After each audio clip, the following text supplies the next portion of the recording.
Hi, welcome back to Recorder 101, Lesson 24. We've only got 6 more lessons after this to go, then the course is going to end.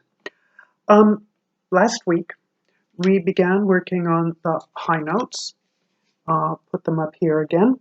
First, we're going to work with these, which are on the soprano and the tenor, and then we will start again from here and work through these plus those on the alto recorder.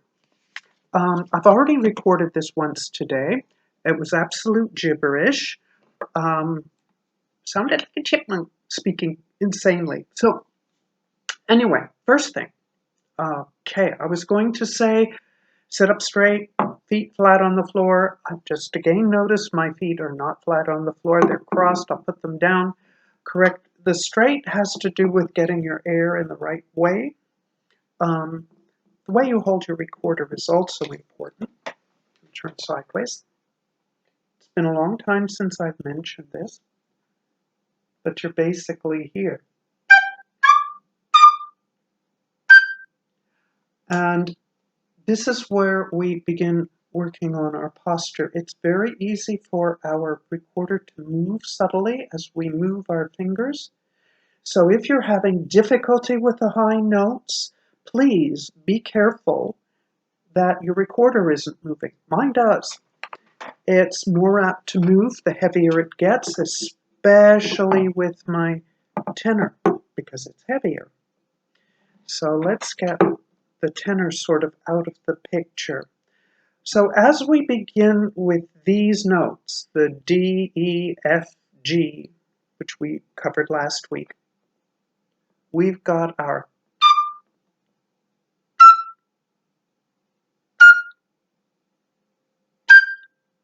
and then we should have our A, B, C. So that was, now I'm getting all confused.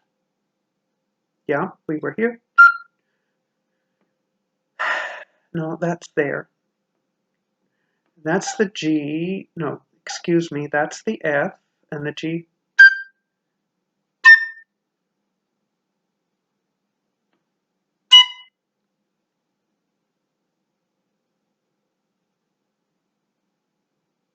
G,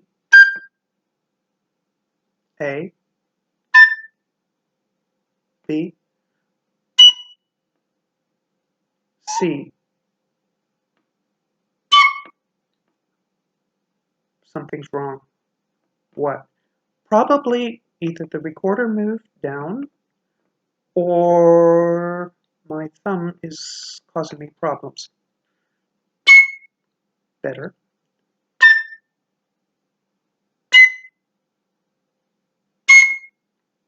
Now, for our last note, our D, we put our finger down, we lift this finger up, put this finger down, and put this little finger on half of the bottom hole. And then we try to relax our hands. That makes a difference. Did it. So those are the notes. How often do you need to practice them? You need to practice them until you can at least do them that well. And if you have challenges or you get two sounds in doing them, work with yourself to make those sounds and to correct those sounds. Because if you ever decide you want to play modern music, you may be asked to do those particular things. This isn't just about learning to play the recorder for medieval music. So exactly the same notes for our tenor. I'll try and get it in the camera frame. I had used a separate camera. Soundtrack, absolute disaster, as I said, so that's with just this finger, half holding. If you're playing a German recorder, this note is going to be here. On this tenor and soprano, the Baroques, this will be your F sharp.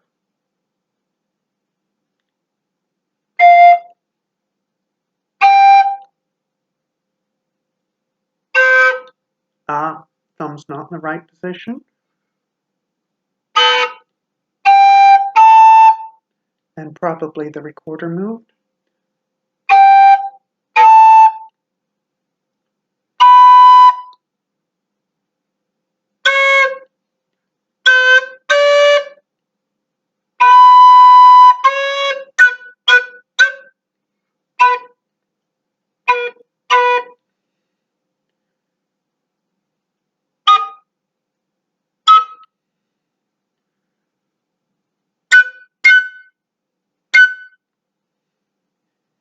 Okay, and then we get to the other one where very last note, I'm not doing well with that C.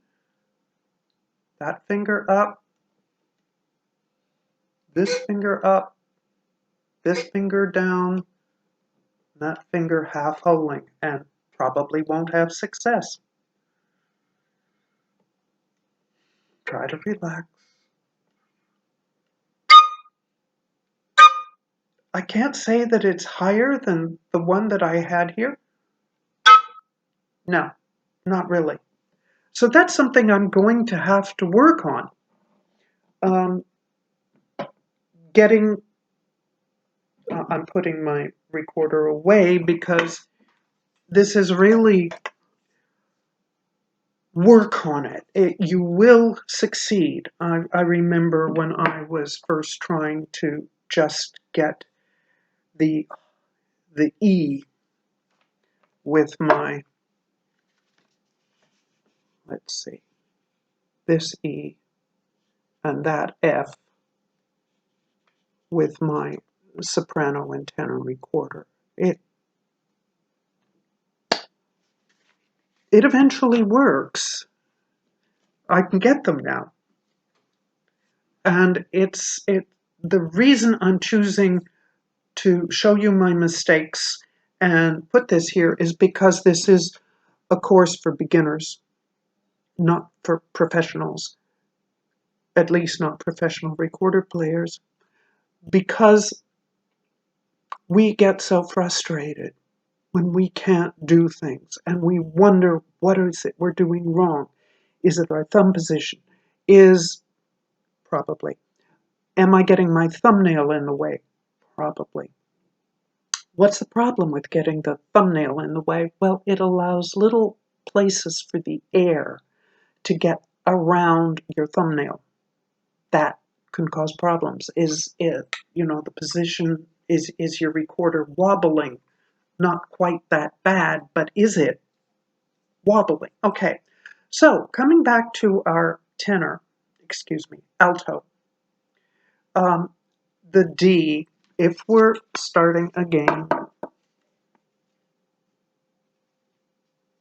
here, going through all of these and then these. This D, as I said last week, thumb, two fingers.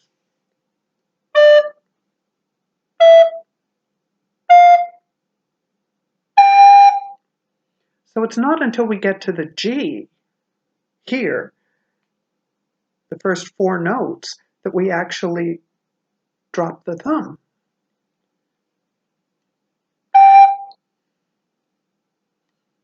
And then we're in exactly the same position for the A that we were in for the E with a soprano and tenor. But now, when we move from the A to the B, and I'm having to think very hard here. Yep. From the A to the B, it's going to act like the German soprano. And the F sharp or the B sharp or A flat is going to be like that. So here. So you do need them both. And then we're back to lift.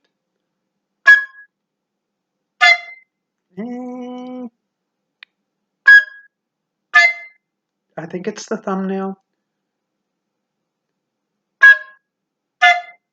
There's some double sounds in there. May want to work at that to be able to make them and also not make them. Yeah, because maybe one of these days I will try and play some modern music. I don't necessarily think so. So where am I now?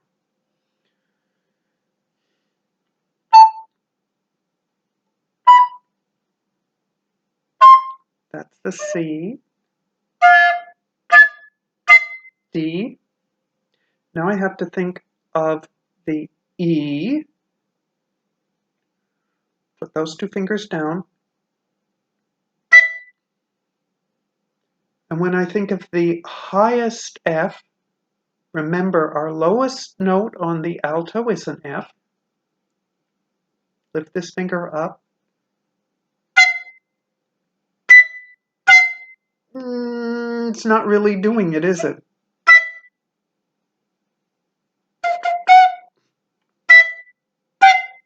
Yep. I'll have to keep working at it.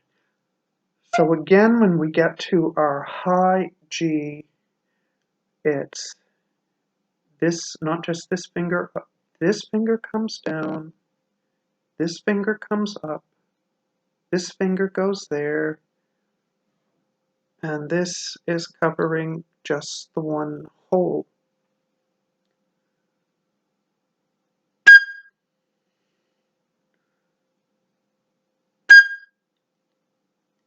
Why is the high G easier here? I don't know. It probably, actually, I'm guessing, that it has something to do with the balance. Because when I'm working with this for the F, and I come to here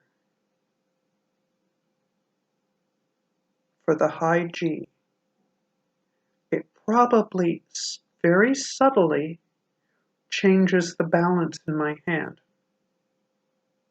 So that's something I'll have to really pay attention to. I was really working very hard this week, past week, to not get so good at doing these things that I can't share the struggle. Because as beginners, we get so upset when we can't. We worry about it. Okay? So, that's what I have to say for this week. As I said at the beginning, there's only 6 more lessons, then the course ends. Sorry about the camera. Sorry about the sound. Hope it's good enough. And take care, and we'll see you next week.